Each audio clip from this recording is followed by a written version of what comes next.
사무엘상 30장 6절 말씀입니다.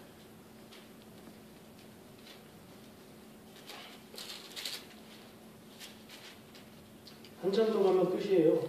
그리고 마지막 장인 31장에서는 제목이 사울과 요나단이 죽다. 그게 내용이에요. 30장이 거의 마무리, 사무엘상의 내용이 마무리되는 부분인데 오늘은 무슨 얘기가 나오는지 말씀 제목은 어려울 때일수록 이렇게 했어요. 누가 어려움을 당하나 한번 말씀을 같이 읽어보겠습니다.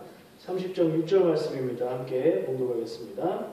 시작. 백성들이 자녀들 때문에 마음이 슬퍼서 다윗을 돌로 치자니 다윗이 크게 다급하였으나 그의 하나님 여호와를 힘입고 용기를 얻었더라.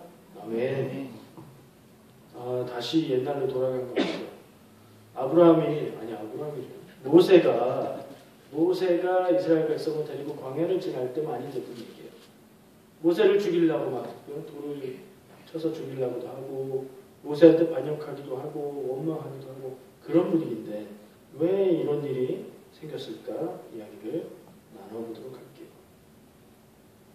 아직까지도 다윗은 지금 우리가 사울이 죽는 얘기를 하고 그랬지만 아직 성경상으로 죽지 않았어요. 아까 31장에 죽는다고 했잖아요. 사울이 살아있어요. 눈을 시퍼렇게 뜨고 지난번에 다윗 내가 너를 해치지 않겠다 약속하고 떠나갔지만 언제 다시 돌변할지 모르죠. 그래서 다윗은 멀리 떠나갑니다. 이스라엘 안에서는 사울의 칼을 피할 수가 없다. 그런 생각에 예전에 한번 갔던 데예요. 기억해보세요. 지금 이스라엘 족속과 원수된 가장 큰 적인 그 민족 중에 어떤 도시의 왕에게 갑니다. 누구였죠? 갔다가 막 미친 척하고 도망 나왔잖아요. 가드. 블레셋 도시 중에 가드라는 도시가 있는데 그 도시의 뭐라고 할까요? 어쨌든 왕인 아기스를 찾아갑니다. 찾아가서 그때하고는 다르죠. 그때는 혼자 가가지고 찾아갔던 거고 죽을 것 같아서 도망 나온 거고 지금은 다윗이 혼자 다니나요? 가지고 다니죠. 부인이 둘 있어요. 그뿐인가요? 다윗을 따르는 600여 명의 사람들이 있어요.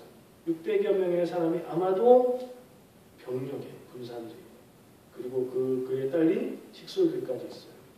1000명 단위가 넘는 인구가 도시에 딱 온 거예요. 위협을 하러 간 게 아니죠. 거기에 이제 뭐라고 해야 될까요? 이거를 망명한다고 해야 될까요? 이스라엘 사람인데 난 신세 좀 지겠습니다. 우리가 이 정도 병력이 있습니다. 충성을 당했습니다. 충성 서약을 해야 받아주지 않겠어요? 그렇게 하고 들어가요. 다윗의 삶에 있어서 조금 뭐랄까요? 어묵기? 5점? 좀 그렇게 그런 느낌이 들어요. 이스라엘을 괴롭히는 원수된 족속의 세력에 자기 몸을 맡깁니다. 요 몸을 맡긴다는 요 단어 두 글자 이게 생각이 안 났어요. 제가. 뭐 이렇게 딱 한마디로 표현하면 되는 말이 있는데 의지, 부탁 아닌데 막 귀의한다. 그거는 이제 산에 가서 불교에 귀의한다. 이런 맞긴 맞는데 그 느낌이 딱 사는 게 지금 누가 얘기하셨어요. 사모님이 얘기하셨죠. 의탁 누구예요? 신주사님. 그 먼 데서 제일 먼 데서 이렇게 의탁. 그 단어로 표현하면 딱 맞아요. 다윗이 자기를 따르는 추종하는 사람들, 군사 병력과 그 사람들을 데리고 지금 가드의 왕 아기스에게 자기의 사람들을 맡기는 거예요. 의탁을 사전을 찾아보니까 의지할 부탁할 탁이에요. 기대서 부탁하는 거예요. 의지하는 거예요. 그러니까 가드 왕 아기스의 세력 하에 자기가 사울로부터 거기에 가서 보호를 받고 자기를 충성을 하겠다고 약속을 하는 거죠. 그 약속 안 하고 받아주기가 없잖아요. 근데 다윗이 아기스에게 얘기를 해요. 우리가 숫자가 많으니까 여기에 살기는 어렵고 작은 성이라도 하나 주시면 거기 가서 살겠습니다. 그래서 어머니 시글락이라는 성을 내가 거기 가서 살아. 이렇게 해서 떼줘요. 그러니까 지금 다윗은 자기를 따르는 사람들과 자기 사람들과 함께 독자적인 마을을 가지고 지금 딱 거기에 들어간 거예요. 네, 이 장면, 삼국지 좋아하시는 분들 생각나는 장면이 있을 거예요. 유비가 자기 세력들을 처음으로 모아서 마을을 얻어서 그 성에서 이제 세력을 규합해가는 그런 장면이 생각나는 듯한 그런 부분이에요. 삼국지의 상황과 성경의 상황이 달라요. 제가 아까 좀 안타깝게 말했던 건 하나님의 사람, 하나님이 선택한 사람이 그래요. 이스라엘이 위험하니 그 국경을 벗어나는 건 그럴 수 있다 쳐요. 근데 자기 동족의 원수가 된 사람의 세력 앞에 지금 자기의 보호를 요청하고 충성을 맹세하고 갔다는 건 이건 뭔가 복선이니까 앞으로 어려운 일이 닥칠 거라는 그런 생각. 분명히 거기에서 잘 지내고 한다고 할지라도 어려움이 결정적인 순간에 올 것이라는 생각을 하게 되죠. 거기서 말씀을 보니까 몇 년간 있었던 것 같아요. 뭐 다른 데 가서 약탈해하고 근데 약탈해온 대신 거기 사람들은 몰살, 다윗이요. 그렇게 하고 약탈해온 것들을 가드 왕에게 바치고 이래서 점수를 많이 따요. 가드 왕은 완전히 다윗을 믿어요. 어느 정도냐면 이제 이스라엘과 대적전 하려고 군사들을 많이 모았어요. 이스라엘을 쳐들어가요. 다윗 우리도 갑시다. 다윗 장군 갑시다. 다윗이 어디 사람인데? 그 이스라엘 사람인데 이스라엘과의 전쟁에 믿고 동참시킬 만큼 믿어요. 완전히 믿은 거죠. 근데 주변 사람들은 안 그랬어요. 다른 사람들은, 다른 세력가들은 안 됩니다. 저 다윗이 누군데 이스라엘 사람이고 예전에 골리앗을 죽였던 사람이고 사람들이 그렇게 추앙하는 그런 사람인데 따르는 사람인데 전쟁에 나갔다가 우리 내부에서 우리를 치기라도 하면 어떻게 하겠습니까?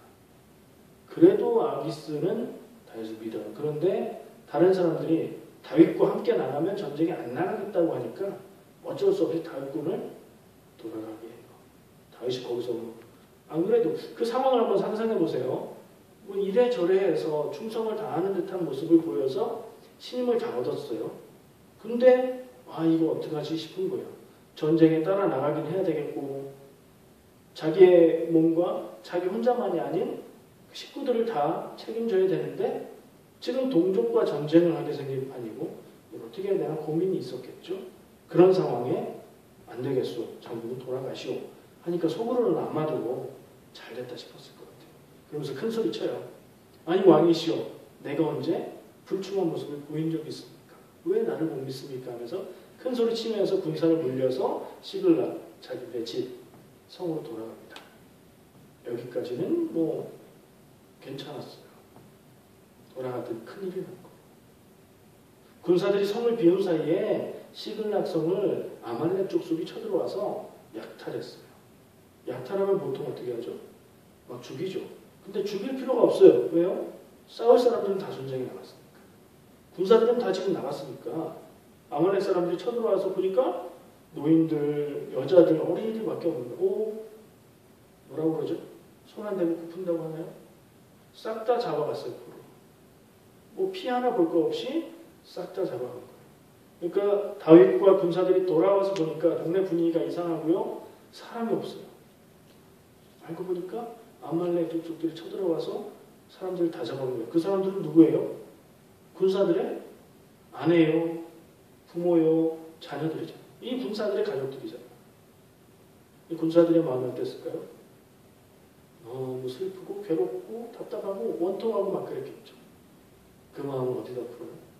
다윗을 향해 쏟는 거예요.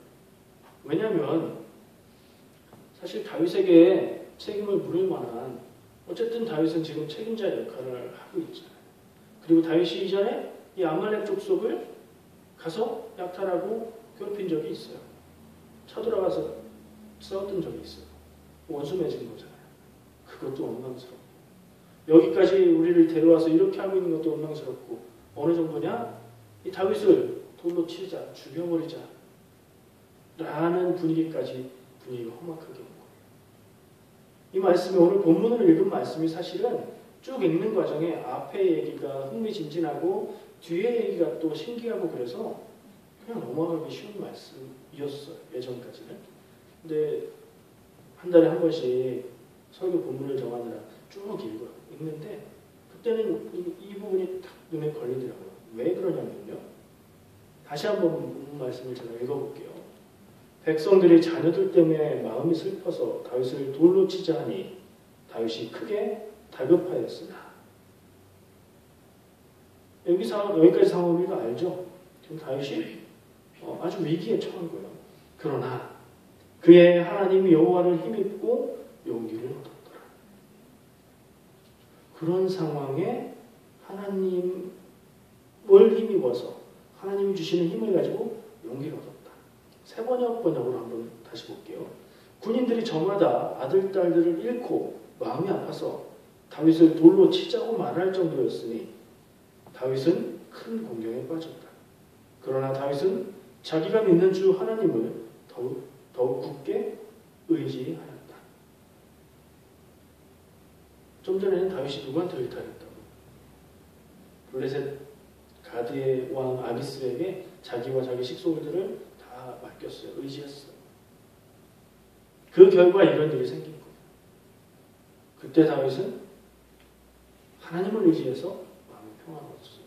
이런 변화가 어디 나타날까요? 지금 이 얘기가 굉장히 짧고 그의 하나님 여호와를 힘입고 용기를 얻었더라. 굉장히 짧고 단순하고 상당히 추상적이에요. 그래서 어떻다는 얘기인지 모르겠어요. 근데 이 변화는 어디서 일어났을까요? 눈에 보이지 않는 다윗의 내면 가운데 있었던 일이에요. 다윗의 내면을 마음을 상상해 보세요. 전쟁에 나갔다가 크게 아주 어려울 뻔했는데 다행히도 돌아오게 돼서 돌아왔더니 더 큰 일이 기다리고 있어요. 지금 그러니까 이 다윗의 아내 아히노암과 아비가일 역시 잡혀갔어요. 다른 군사들도 아내고 자녀들이 다 잡혀간 거예요. 왜 죽이지 않고 잡아갔을까요? 아말렉 사람들이 자비심이 있어서? 아니에요. 노예로 팔면 더 그 값이 크기 때문에 그래요. 가족들이 다 노예로 팔려가게 생긴 상황에 그 군사들이 자기를 죽이려고 하려는 상황이니 얼마나 혼란. 나도 아내 둘을 잃었고 저들도 그것보다 더 아픈 지금 어려움을 당하고 있어서 그것도 당황스럽고 혼란스러운데 저들은 나를 지금 죽이려고 할 분위기니 다윗은 어떻게 해야 될까요? 안 그래도 지금까지 쫓겨서 남의 나라까지 와서 이러고 살고 있는데 벼랑 끝까지 몰린 기분, 절망이지 않았을까요? 여러분들은 살면서 이 정도의 혼란과 절망을 경험해 보셨어요? 있을 수도 있죠. 정말 어떻게도 할 수 없고 나는 아무것도 할 수 없는 그 순간이에요. 보통 그런 상황에 사람들은 엉뚱한 짓을 해요. 엉뚱한 선택을 하고 어리석은 행동을 해요. 다윗은 그때 정신이 맑아진 것 같아요. 마음속에서 여기 애들은 여기가 마음이래요. 마인드가 여기 있대요. 근데 한국 사람들은 마음이잖아요. 어쨌든 어디선가 나의 내면 안에서 복잡하고 혼란스럽고 감정도 소용돌이치고 그러다가 폭풍우가 지나가는 것처럼 평화를 얻게 되는 거예요. 어떻게 해요? 하나님 여호와의 능력을 힘입어서 하나님에 대한 믿음을 다시 갖고 하나님만 의지하기로 마음을 먹게 돼서 그런 평화를 찾는 거예요. 이너 피스라고 하죠. 마음 안에 내면의 평화. 이게 있으면요 상황이 복잡하고 어려워도 단단하게 이겨나갈 수 있는데 이게 없으면요 아무리 좋은 상황에 있어도 불안하고 지혜로운 선택을 하지 못하고 이랬다가 저랬다가 결국엔 마음이 되거든요.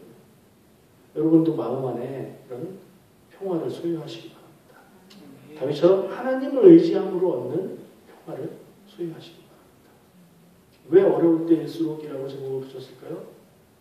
정말 어려워지니까 사소한 것들, 정말 본질적이지 않은 것들, 내가 의지할 만하지 않은데 의지했던 것들이 다 없는 것처럼 되는 거예요. 그리고 본질만 보이게 되는 거예요. 다윗에게 그런 기회가 주어졌어요. 그리고 그는 그때 하나님만 바라보기로 작정했어요. 자, 이제 내면의 변화, 내면의 정리가 끝났어요. 그 다음에 뭐가 나타나요? 행동으로 나타나죠. 어떤 행동을 하냐면 다윗이 아비아달 누구죠? 들어본 것 같은데 제사장. 노베에서 제사장 가문이 몰살 당할 때 그때 한 명 살아서 다윗에게 찾아왔던 그 사람. 근데 그 사람이 그냥 오지 않았어요. 물론 그 소식을 갖고 왔죠. 뭔가 또 가져온 것이 있어요. 제사장의 의복, 에봇이라고 하는데요. 이 대제사장이 갖추는 의복이에요. 긴 가운 같은 옷에다가 조끼나 가운하고 비슷한 옷에다가 가슴에 흉패에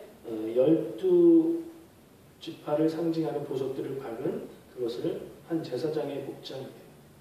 다윗이 그 아비아달에게 그거 가져오라고, 에봇을 가져오라고 얘기해요. 왜요? 뭐 하려고 그러죠? 하나님의 뜻을 모르는 거예요.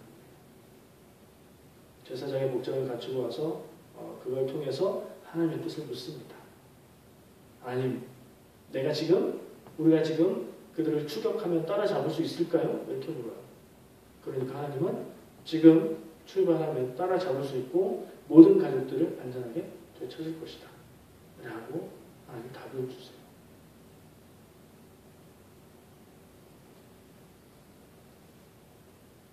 그런 믿음의 결단과 행동을 통해서 다윗은 다시 자기와 군사들의 모든 가족들을 되찾게 되죠.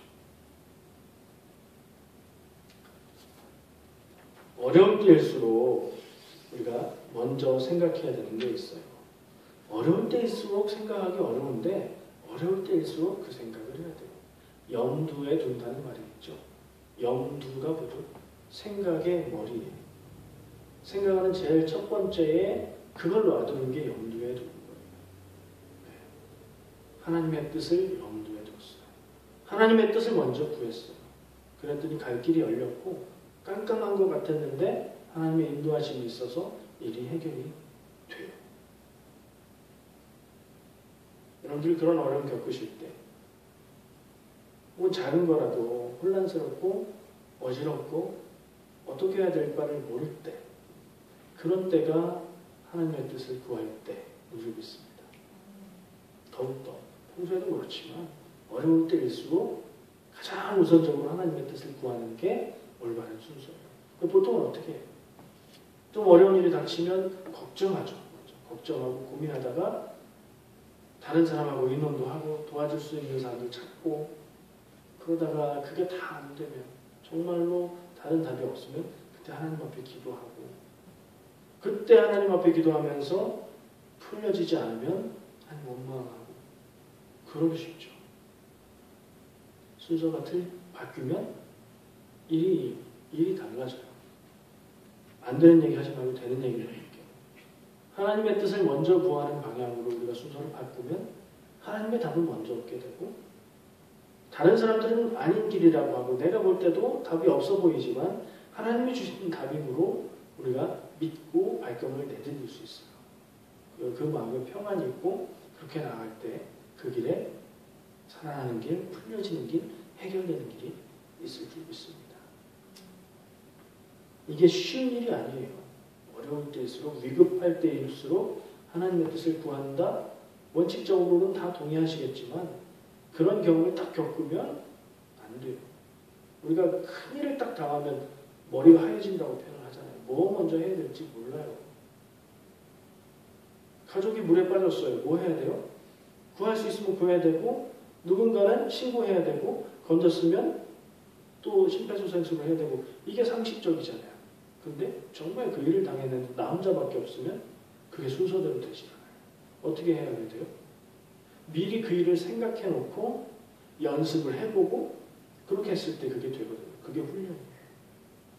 운동선수들이 운동을 하는데 많은 경험들을 연습을 통해서 쌓인 경험들이 경기의 순간순간 나올 때 그가 유능한 선수가 될 수 있는 거죠. 마지막으로 한 가지 권면을 하겠습니다. 원칙을 세우고 마음속의 원칙을 지키는 그런 뭐라고 해야 될까요? 삶의 가치관을 좀 확보해야 될 필요가 있어요. 하나님의 뜻을 구하는 거죠. 제 경험 가운데 그런 경우도 있어요. 그러니까 단임 목회를 처음 나갔을 때 충남 아산에 있는 교회에서 목회를 했는데 그 지방의 한 목사님이 해주신 얘기가 지금까지 저는 마음에 깊이 남아있어요. 무슨 일을 하든지 여기서부터가 따옴표입니다. 무슨 일을 하든지 원칙에 근거해서 해라. 그러면 문제가 생기지 않는다. 짧은 한 문장이에요. 무슨 일을 하든지 원칙에 근거해서 해라. 그러면 문제가 생기지 않는다. 세상에 많은 일들이 쉽게 가는 길을 찾아가다가 편법으로 하다가 쉬울 것 같았는데 어려움을 당하는 경우가 참 많아요. 당장은 쉬워 보이고 빨라 보이고 비용도 많이 안 드는 것 같은데 그렇게 하면 나중에 더 큰 문제가 생기는 경우가 더 많아요. 그리고 문제가 생겼을 때는 어떻게 돼요? 그때 왜 그랬어? 라는 책임이 문제가 돼요. 근데 원칙을 지켰으면 결과가 안 좋아도 이런 원칙에 따라서 이렇게 한 것입니다 하면 그걸로 끝나는 거죠. 우리의 삶에 좋은 원칙이 필요해요. 여러분들 다 생각을 가지고 살고 계시죠. 삶의 방법을 나름대로 다 가지고 살고 계세요. 근데 그게 점점 더 좋은 원칙이 되어야 돼요. 좋은 원칙이란 무엇을 생각하면서 얘기하고 있습니까? 하나님의 뜻이 있는 삶의 원칙. 편법이나 쉽게 가는 방법이 아닌 정도를 가겠다는 그런 원칙. 법은 지켜야 된다. 이런 거 당연하잖아요. 거짓을 위급해도 거짓말을 하지 않는다. 이런 거. 이런 거 참 지키기 어렵죠. 저도 정말 위급해지니까 이거 마음속에서 이렇게 말하면 될 것 같은데 이거 말을 해 마라. 입이 안 떨어져서 말했으면 좋겠는데 입이 안 떨어져서 말을 못하고 그냥 넘어갔던 그런 경우들이 있어요. 그렇게 되시길 축복합니다. 여기서만 벌고 여기서 안 나오시길 바랍니다. 도무지 거짓을 말할 수가 없어서 손해보더라도 진실을 말하고 거짓으로 다른 사람의 아픔을 만드는 그런 일이 없으시길 축복합니다. 정직하게 법을 지키고 내가 책임져야 될 것, 내가 값을 치러야 될 것은 분명하게 치르고 이건 뭐 기본이지만 그 외에도 우리가 내가 나로 살아가는 원칙이 내 삶 가운데 있을 것이고 우리 가족이 지키고 살아가는 원칙이 있을 것이고 나의 자녀들에게 물려줄 만한 삶의 원칙이 있어야 될 거예요. 그걸 아름답게 하나님 뜻 안에서 좋은 원칙으로 만들어 가시고 그것을 늘 생각하고 그것을 늘 삶에 적용하고 위급할 때 아주 큰일을 만났을 때 그런 때에 그게 정상적으로 작동을 해야 우리가 원칙 안에서 혼란함 없는 삶을 살아갈 수가 있어요. 그게 없으면 그때그때 생각나는 대로 눈에 보이는 대로 해나다가 문제가 커지죠. 무리를 걷다가 빠진 베드로 있어요. 성경에 무리를 걸은 예수님 말고 딱 한 명의 사람이에요. 제자를 배에 있을 때 예수님 오신 걸 보고 주님 저도 걷기 원하나이다. 저를 불러주십시오. 딱 불러서 무리를 걸어요. 믿음 가지고 무리를 막 걸어요. 사람이 걸었는데 곧 어떻게 돼요? 성경 말씀 그 구절이 제가 정확하게 그 부분만 정확하게 기억이 나요. 그가 바람을 보고 빠졌다고 기록되어 있어요. 바람이 눈에 보여요? 안 보여요. 바람은 공기의 움직임이에요. 실체가 아니에요. 그럼 바람은 어떻게 보여요? 바람 때문에 움직이는 다른 것들 현상이 보여요. 아마도 파도를 봤겠죠. 자기가 걷고 있는 그게 단단한 땅이 아니라 움직이는 물이라는 걸 생각하고 그걸 바라본 순간 그냥 빠져버려요. 우리의 눈이 믿음의 눈이면 주님을 바라볼 것이고 그 믿음이 연약해지면 순간적으로도 세상을 보고 내 생각을 보고 남들이 하는 말에 흔들리고 그렇게 될 거예요. 그런 것에 흔들리지 않는 어떤 일을 만나도 단단하게 나를 붙잡고 나갈 수 있는 하나님이 인도하시는 삶의 원칙을 가지고 그리고 어려운 일을 만났을 때 다윗처럼 그것을 바로 세우고 살아가는 삶이 되시기를 축복합니다. 기도하겠습니다. 사랑과 은혜의 주님 감사합니다. 주님의 사랑과